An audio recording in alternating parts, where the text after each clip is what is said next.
5টা মতো পমফ্রেট মাছ নিয়েছি, বড় সাইজের। এটা প্রথমে আমি নুন হলুদ মাখিয়ে ভেজে নেব।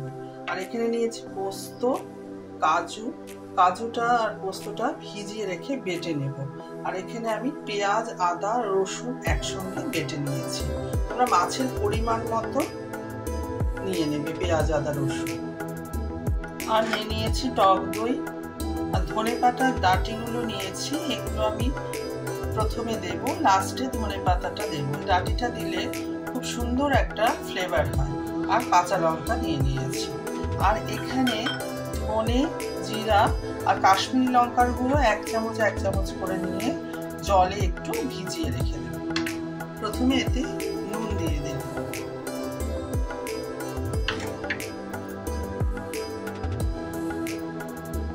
তারপর হলুদ দিয়ে ভালো করে মাছটাকে আগে মেখে দেব।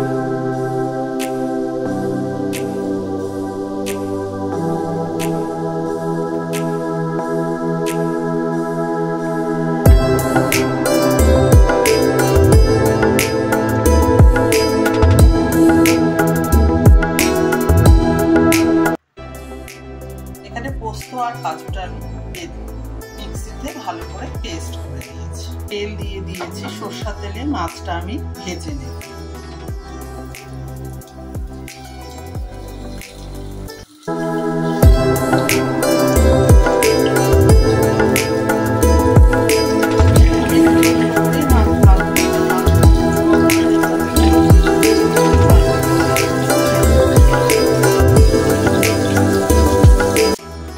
মাছগুলো আমাদের ভাজা হয়ে গেছে। মশলা এতে দিয়ে দেব, দারচিনি, এলাচ, লবঙ্গ। এবার আমি পেঁয়াজটা যে বেটে রেখেছিলাম, পেঁয়াজ, আদা, রসুন, সেটা এতে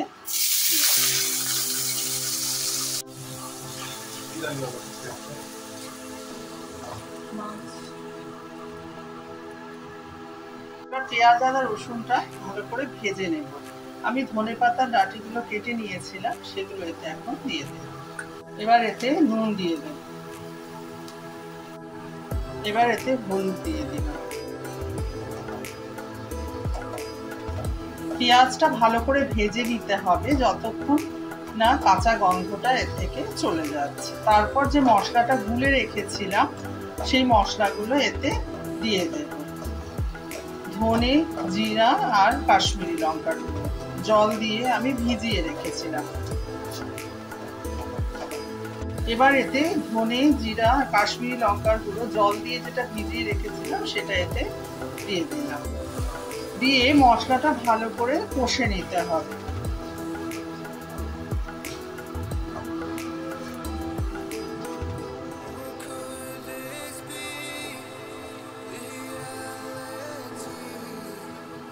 এবার এতে টক দইটা দিয়ে দিলাম। টক দইটা দেওয়ার পর গ্যাসটা কিন্তু একদম কম আঁচে করতে হবে।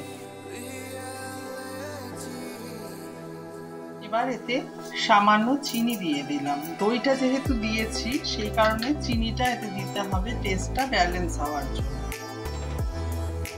আর দিয়ে দিলাম কিছু কাঁচা লঙ্কা।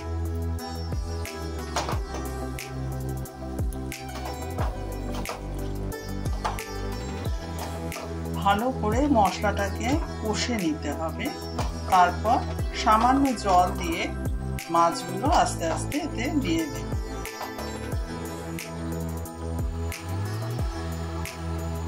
মশলাটা আমাদের কষে গেছে, এবার এতে জল দিয়ে দিলাম।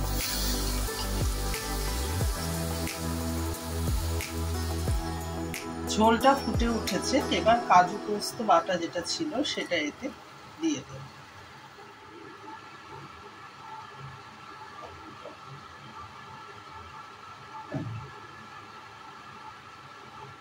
ঝোলটা ফুটে গেছে, এবার মাছগুলো আমি এতে দিয়ে দেব।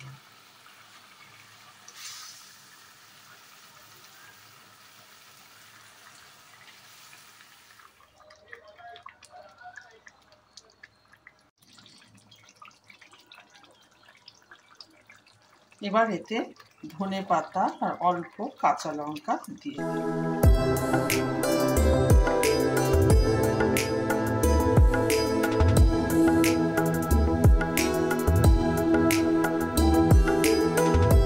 পমফ্রেট মাছের রেসিপিটা তোমাদের কেমন লাগলো অবশ্যই জানিও। আসছি আরও নতুন নতুন রেসিপি নিয়ে, তোমরা সঙ্গে থেকো।